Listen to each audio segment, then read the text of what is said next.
My wife of nearly 3 years has done unthinkable things. 2 weeks out of D-Day, please help me. 30M plus update 1. A bit of background. I'm 30M and my wife is 25F. We've been married 3 years, and together for nearly 6 total. No children, no real assets whatsoever, more debt than there is cash in our checking. We rent a house, and I'm the primary breadwinner bringing home roughly 4K a month, and she nets around 1.5K. I work my ass off to provide her with the life she's accustomed to, and now facing the unthinkable. My work family is pretty tight-knit. A coworker of nearly 3 years invited me to join in a recreational soccer league which I've played in for 2 years now.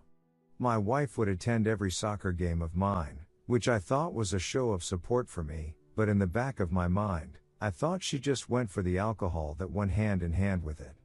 Most nights I had games, I would take it very light on the alcohol, but she as a spectator would get pretty loose during the games and ride home with me. Pretty frequently, after the games, a few of the guys and girls would get together at different places to hang out into the night.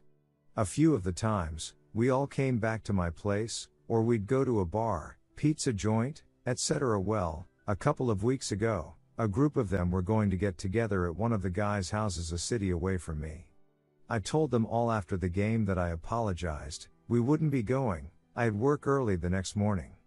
Well, on the ride home, she texted one of the guys I considered as being a buddy asking him to give her a ride over there. She asked me if it was okay for her to go while I was driving home, and I said no, I have work in the morning, and I want to be with you tonight. She gave me the angry alcoholic silent treatment, and upon arriving home, I pulled in the drive, and a car pulled up in front of the house. It was my buddy. She had made the executive decision to go to this party, and I was pissed. I went to my buddy's car and told him I'm not okay with this, and to leave, but then my wife got out of my car and into his. They drove away. In my rage, I plugged in the dead iPad I had bought for her some years earlier. It was old, but I knew it was connected to her messaging social media accounts. I saw exactly where she was, and tried staying up until I finally fell asleep that night around 3 a.m., and she still wasn't home. When I woke the next morning, she was in our bed. I didn't know when she had came home. I got up, got ready for work, and left that morning without waking her, or kissing her goodbye, the first and only time that had ever happened. I wanted her to know I was pissed.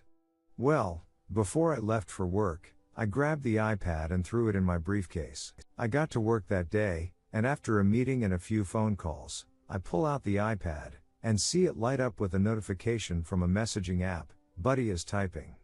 I open the app, and see a horrific exchange of messages that are supposed to self-destruct, but this app version must have been outdated, as I was able to witness in real time their conversation, recanting the night before, where Buddy is making references to them making love, and other guys that had fun last night. I damn near lost it, but then it got worse. I watch as my wife instructs Buddy to send her a video of him masturbating, which he obliged to do and I unfortunately witnessed. I ran out of my office and into the bathroom and vomited profusely. I was shaking from what I just witnessed, and got permission to leave work for the day. After taking several hours to chill the hell out, I was legitimately afraid I was going to hurt someone or myself. I drive home and find her still sleeping on the bed. I put my stuff down and asked her to come downstairs. I sat across from her, and asked her to tell me in detail everything that happened last night. Which she did, but omitted any sort of time-ool situations. Just drinking, playing pool, and talking, that was it. I then asked her when she spoke with Buddy last. She said she had messaged him back and forth a bit that morning, but nothing in particular. Then I dropped the bomb. Would your story change if you knew I watched the entire conversation you had with him this morning? She blew up into tears, and first thing out of her mouth was, "Are you leaving me?" She came clean and told me that she couldn't really remember that clearly, but she had time with Buddy, and another teammate last night, and that's all she could remember. It may have been with more guys, but she couldn't remember. I was disgusted. I asked her if this was the first time, and surprisingly she told me that there had been other times. One time was even in my house while I was sleeping upstairs. That was it. I was so numb to it all. I helped her pack a bag, and she left the house to go stay with family. and she pleaded for me not to tell anyone. I was alone in my horror story, and am now 2 weeks out from D-Day with no idea of what to do. I really hope I don't take the cake for worst D-Day experience, but it's hard to think of anything worse than catching your wife in a Jean bang scenario with guys you've welcomed into your lives, and to find out that this has been going on for months with at least one of the guys. Now she wants to blame it all on alcohol and swears she's going to start AA, and wants to now go through couples therapy. She wants us to come out of this together. I think it's a little too late, but I'm a chump and I feel the full range of pit emotions including guilt. I don't know why. I have a meeting with an attorney tomorrow. I like to think I'm making the right move no matter how broken she is over being an alcoholic and really wanting to work this out. I can't even talk to her without imaging her being the lunch meat in a douche sandwich. I can't trust her, I'm disgusted by her actions repeated. I deserve a heck of a lot better than that, and I'm not perfect, but why in the hell do I feel so guilty? There's no reconciling this, right? I'm not the bad guy, am I? Any support words of wisdom are very much appreciated. I feel like an idiot writing this all out and seeing it so clearly, but it's not easy to just stop caring about the person you were completely and fully blindsided by. Please take it easy on me. Update 1. I truly appreciate all of the advice, concern, and positivity that you all have sent my way. I realize that it's been almost a month since I posted about my experience, and I've had many people reach out to me kindly checking in, and wanting to know how I'm doing. Unfortunately, this situation has gone from horrific to unbelievably evil. There isn't a word I can think of that does it justice. I apologize in advance for what I know is going to be a long update post, but it's the only way to get the full picture of how truly destroyed I feel. Days after the initial post, I took your guys' advice and made a few appointments with attorneys, and one with a legal document preparation lady to keep my options open. My wife had no knowledge of those meetings. FYI, we went a few days after the post with no contact directly, but she was adamant that this time she really was going to make an effort to get us in to see a marriage therapist, which I had been insisting upon for months before my D-Day, so we can try to see if there was any way of working through this. But I knew in my heart what my choice would inevitably be. She did succeed in getting us onto a therapist's schedule, but it was going to be about a week and a half until we could get in. During that time I was literally stalking her every move from that damned iPad. I was obsessing over it, watching every message come and go, checking Facebook, Snapchat, everything I possibly could. After a week and a half of scrutinizing every move she made digitally, I really had no further evidence. And I thought perhaps she was showing true remorse. When it finally came time to see the therapist, he sat us down, asked us why we were there, and I told her to tell him the story in her own words. She left out some of the details, but most of it was there, out on the table. The therapist turns his head to me after hearing it all and asks me, "How does that make you feel about your trust in her? How does it make you feel about your marriage?"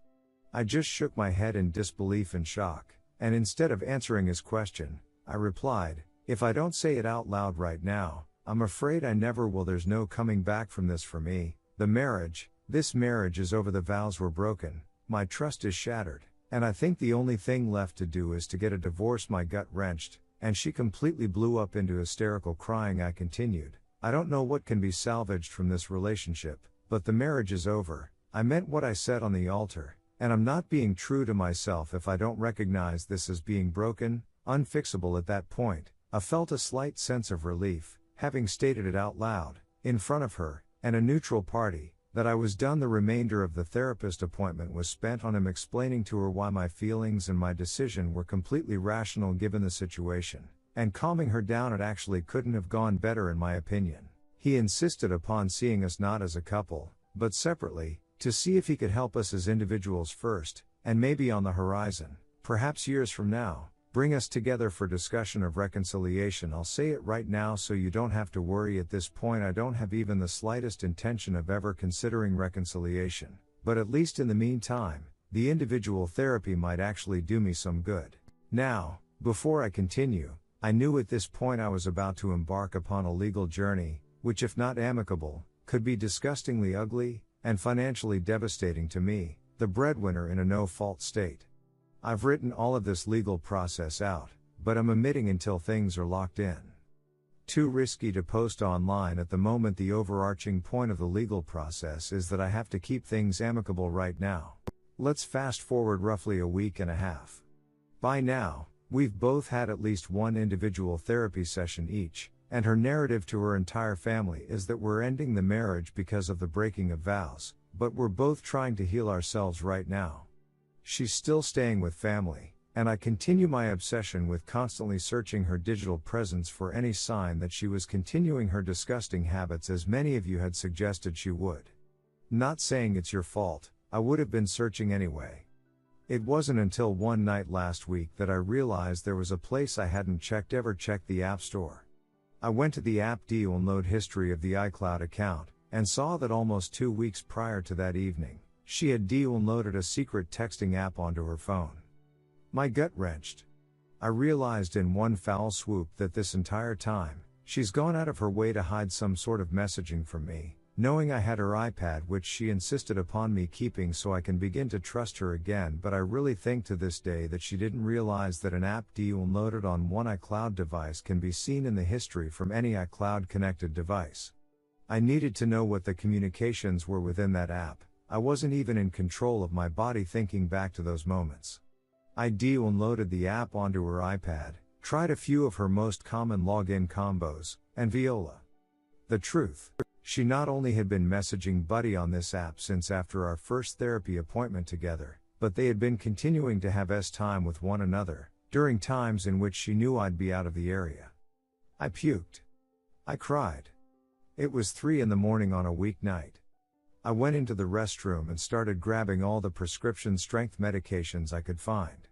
I went back into my room, with an overflowing handful of assorted pills that without a doubt would have been effective in ending my life. I sat on the edge of my bed, sobbing, ready to end it. I picked up my phone, and tried to call my mom. No answer. My dad. No answer. My sister. She answered. I told her what I had just discovered, through violent outbursts of tears, and she could tell I was on the verge of losing it.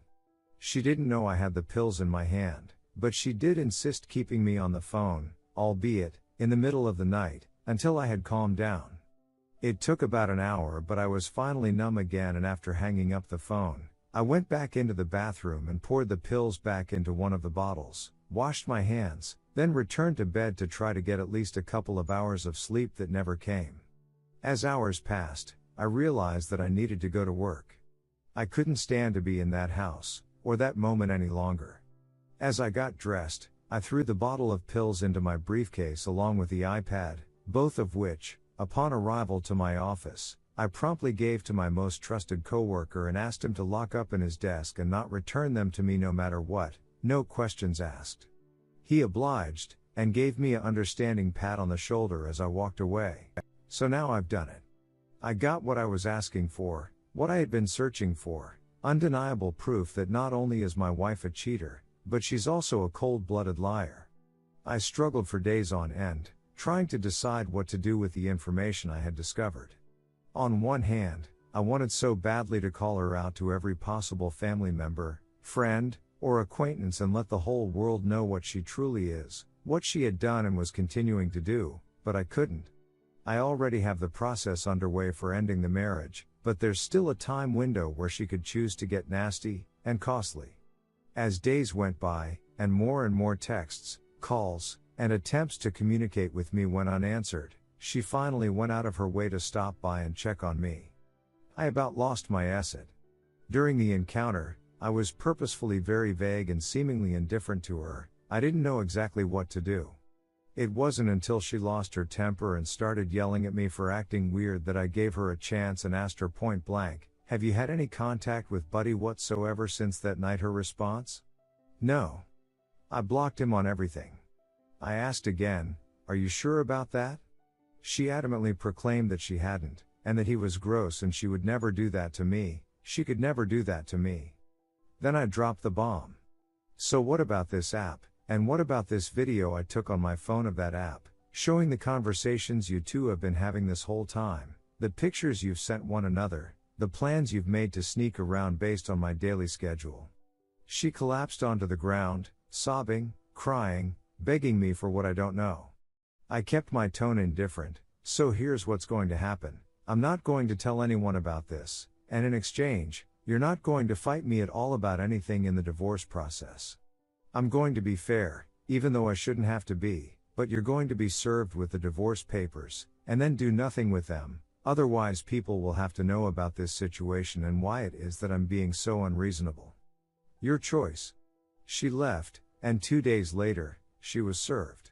Since that day, I've kept my word, and haven't told anyone outside of my immediate family members, but I know for a fact Find My iPhone she has visited him every single night since then, at the house where he lives with his mother.